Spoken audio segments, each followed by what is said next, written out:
2 Samuel, chapter 19. And it was told Joab, Behold, the king weepeth and mourneth for Absalom. And the victory that day was turned into mourning unto all the people. For the people heard say that day how the king was grieved for his son.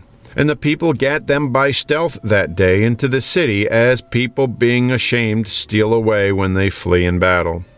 But the king covered his face, and the king cried with a loud voice, O my son Absalom, O Absalom, my son, my son. And Joab came up into the house to the king, and said, Thou hast shamed this day the faces of all thy servants, which this day have saved thy life, and the lives of thy sons, and of thy daughters, and of the lives of thy wives, and the lives of thy concubines, and that thou lovest thine enemies, and hatest thy friends. For thou hast declared this day that thou regardest neither princes nor servants. For this day I perceive that if Absalom had lived, and all we died this day, then it had pleased thee well.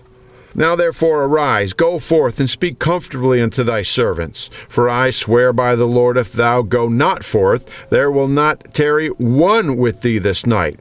And that will be worse unto thee than all the evil that befell thee from thy youth until now. And the king arose and sat in the gate. And they told unto all the people, saying, Behold, the king doth sit in the gate. And all the people came before the king, for Israel had fled every man to his tent. And all the people were at strife throughout all the tribes of Israel, saying, The king saved us out of the hand of our enemies, and he delivered us out of the hand of the Philistines. And now he is fled out of the land for Absalom. And Absalom, whom he anointed over us, is dead in battle. Now therefore, why speak ye not a word of bringing the king back? And King David sent to Zadok and to Abiathar the priests, saying, Speak unto the elders of Judah, saying, Why are ye the last to bring the king back to his house, seeing the speech of all Israel is come to the king, even to his house? Ye are my brethren, ye are my bones and my flesh. Wherefore then are ye the last to bring back the king? And say ye to Amasa, Art thou not of my bone and of my flesh? God do so to me and more also, if thou be not captain of the host before me continually in the room of Joab. And he bowed the heart of all the men of Judah, even as the heart of one man, so that they sent this word unto the king, Return thou and all thy servants. So the king returned and came to Jordan. And Judah came to Gilgal to go to meet the king, to conduct the king over Jordan. And Shimei the son of Gera, a Benjamite, which was of Bahurim, hasted and came down with the men of Judah to meet King David. And there were 1,000 men of Benjamin with him, and Ziba, the servant of the house of Saul, and his 15 sons and his 20 servants with him, and they went over Jordan before the king. And there went over a ferry boat to carry over the king's household, and to do what he thought good. And Shimei the son of Gera fell down before the king as he was come over Jordan, and said unto the king, Let not my lord impute iniquity unto me, neither do thou remember that which thy servant did perversely the day that my lord the king went out of Jerusalem, that the king should take it to his heart. For thy servant doth know that I have sinned. Therefore, behold, I am come the first this day of all the house of Joseph to go down to meet my lord the king. But Abishai, the son of Zeruiah, answered and said, Shall not Shimei be put to death for this, because he cursed the Lord's anointed? And David said, What have I to do with you, ye sons of Zeruiah, that ye should this day be adversaries unto me? Shall there any man be put to death this day in Israel? For do not I know that I am this day king over Israel? Therefore the king said unto Shimei, Thou shalt not die. And the king sware unto him. And Mephibosheth, the son of Saul, came down to meet the king, and had neither dressed his feet, nor trimmed his beard, nor washed his clothes, from the day the king departed until the day he came again in peace. And it came to pass, when he was come to Jerusalem to meet the king, that the king said unto him, Wherefore wentest not thou with me, Mephibosheth? And he answered, My lord, O king, my servant deceived me. For thy servant said, I will saddle me an ass, and I will ride thereon, and go to the king, because thy servant is lame. And he hath slandered thy servant unto my lord the king. But my lord the king is as an angel of God. Do therefore what is good in thine eyes.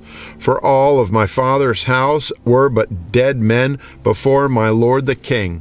Yet didst thou set thy servant among them that did eat at thine own table. What right therefore have I yet to cry any more unto the king? And the king said unto him, Why speakest thou any more of thy matters? I have said, Thou and Ziba divide the land. And Mephibosheth said unto the king, Yea, let him take all, for as much as my lord the king is come again in peace unto his own house. And Barzillai the Gileadite came down from Rogelim, and went over Jordan with the king to conduct him over Jordan. Now Barzillai was a very aged man, even 80 years old, and he had provided the king of sustenance while he lay at Mahanaim, for he was a very great man. And the king said unto Barzillai, Come thou over with me, and I will feed thee with me in Jerusalem. And Barzillai said unto the king, How long have I to live, that I should go up with the king unto Jerusalem? I am this day 80 years old, and can I discern between good and evil? Can thy servant taste what I eat or what I drink? Can I hear any more the voice of singing men and singing women? Wherefore then should thy servant be yet a burden unto my lord the king? Thy servant will go a little way over Jordan with the king, and why should the king recompense it me with such a reward? Let thy servant, I pray thee, turn back again, that I may die in mine own city, and be buried by the grave of my father and of my mother. But behold, thy servant Chimham, let him go over with my lord the king, and do to him what shall seem good unto thee. And the king answered, Chimham shall go over with me, and I will do to him that which shall seem good unto thee, and whatsoever thou shalt require of me, that I will do for thee. And all the people went over Jordan, and when the king was come over, the king kissed Barzillai and blessed him, and he returned unto his own place. Then the king went on to Gilgal, and Chimham went on with him, and all the people of Judah conducted the king, and also half of the people of Israel. And behold, all the men of Israel came to the king, and said unto the king, Why have our brethren, the men of Judah, stolen thee away, and have brought the king and his household, and all David's men with him over Jordan? And all the men of Judah answered the men of Israel, Because the king is near of kin to us. Wherefore then be ye angry for this matter? Have we eaten at all of the king's cost, or hath he given us any gift? And the men of Israel answered the men of Judah, and said, We have 10 parts in the king, and we have also more right in David than ye. Why then did ye despise us, that our advice should not be first in the bringing back of our king? And the words of the men of Judah were fiercer than the words of the men of Israel. 2 Samuel chapter 20. And there happened to be there a man of Belial, whose name was Sheba, the son of Bichri, a Benjamite. And he blew a trumpet and said, We have no part in David, neither have we inheritance in the son of Jesse. Every man to his tents, O Israel. So every man of Israel went up from after David, and followed Sheba, the son of Bichri. But the men of Judah clave unto their king from Jordan even to Jerusalem. And David came to his house at Jerusalem, and the king took the 10 women as concubines, whom he had left to keep the house, and put them in ward, and fed them, but went not in unto them. So they were shut up unto the day of their death, living in widowhood. Then said the king to Amasa, Assemble me the men of Judah within 3 days, and be thou here present. So Amasa went to assemble the men of Judah, but he tarried longer than the set time which he had appointed him. Then David said to Abishai, Now shall Sheba the son of Bichri do us more harm than did Absalom. Take thou thy lord's servants and pursue after him, lest he get him fenced cities and escape us. And there went out after him Joab's men, and the Cherethites, and the Pelethites, and all the mighty men, and they went out of Jerusalem to pursue after Sheba the son of Bichri. When they were at the great stone which is in Gibeon, Amasa went before them. And Joab's garment that he had put on was girded unto him, and upon it a girdle with a sword fastened about his loins in the sheath thereof. And as he went forth, it fell out. And Joab said to Amasa, Art thou in health, my brother? And Joab took Amasa by the beard with the right hand to kiss him. But Amasa took no heed to the sword that was in Joab's hand. So he smote him therewith in the 5th rib, and shed out his bowels to the ground, and struck him not again, and he died. So Joab and Abishai his brother pursued after Sheba the son of Bichri. And one of Joab's men stood by him, and said, He that favoreth Joab, and he that is for David, let him go after Joab.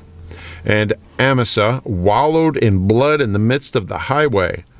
And when the man saw that all the people stood still, he removed Amasa out of the highway into the field, and cast a cloth upon him, when he saw that every one that came by him stood still. When he had removed out of the highway, all the people went out after Joab to pursue after Sheba the son of Bichri. And he went through all the tribes of Israel unto Abel, and to Beth-maachah, and all the Berites, and they were gathered together, and went also after him. And they came and besieged him in Abel of Beth-maachah, and they cast up a bank against the city, and it stood in a trench, and all the people that were with Joab battered the wall to throw it down. Then cried a wise woman out of the city, Hear, hear! Say, I pray you, unto Joab, Come near hither, that I may speak with thee. And when he was come near unto her, the woman said, Art thou Joab? And he answered, I am he. Then she said unto him, Hear the words of thine handmaid. And he answered, I do hear. Then she spake, saying, They were wont to speak in old times, saying, They shall surely ask counsel at Abel. And so they ended the matter.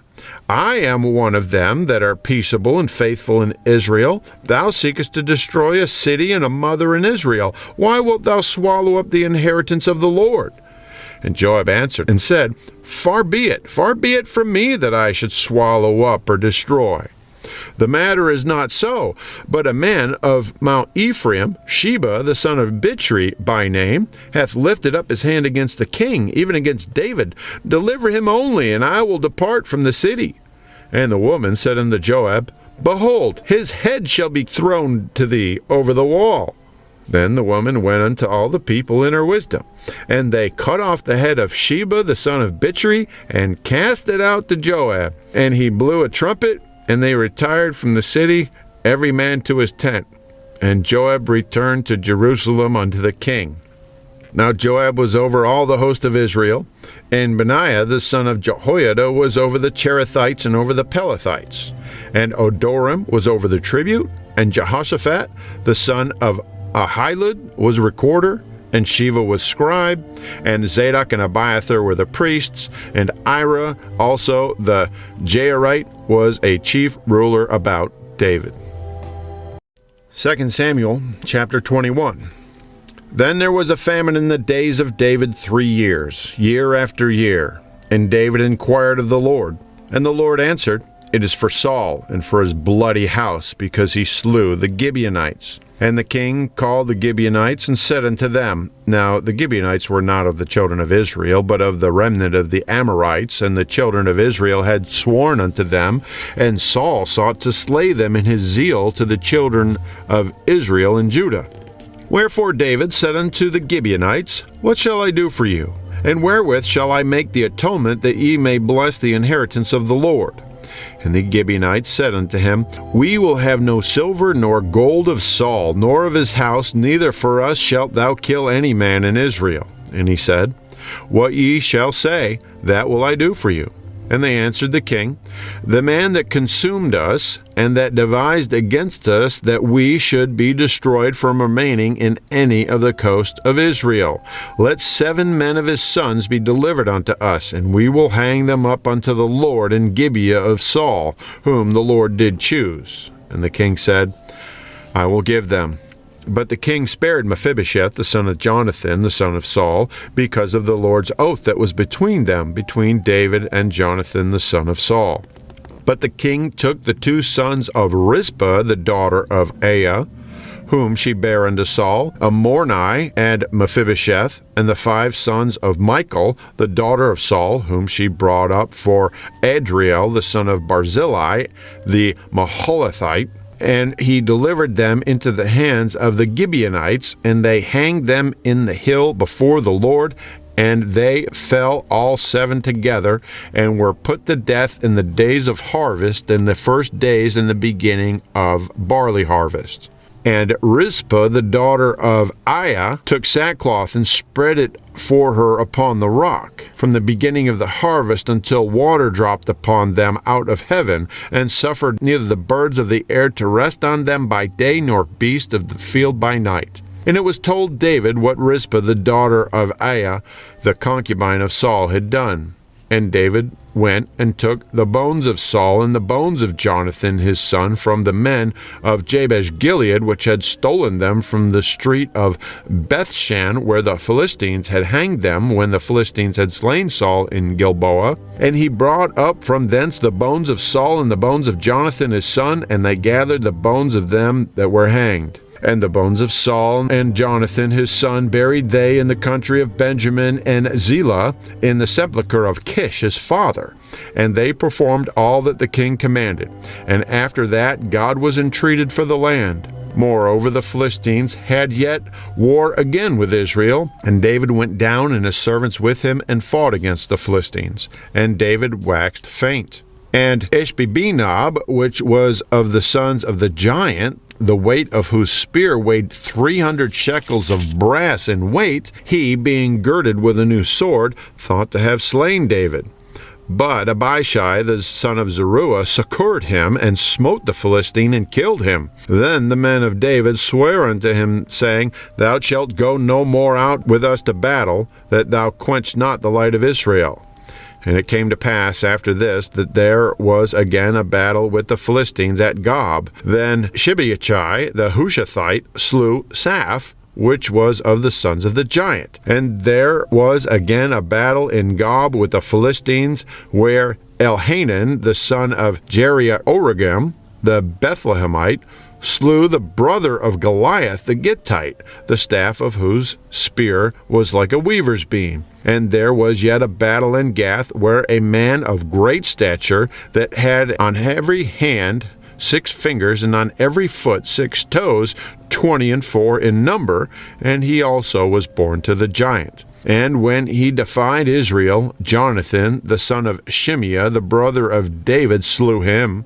These 4 were born to the giant in Gath, and fell by the hand of David and by the hand of his servants.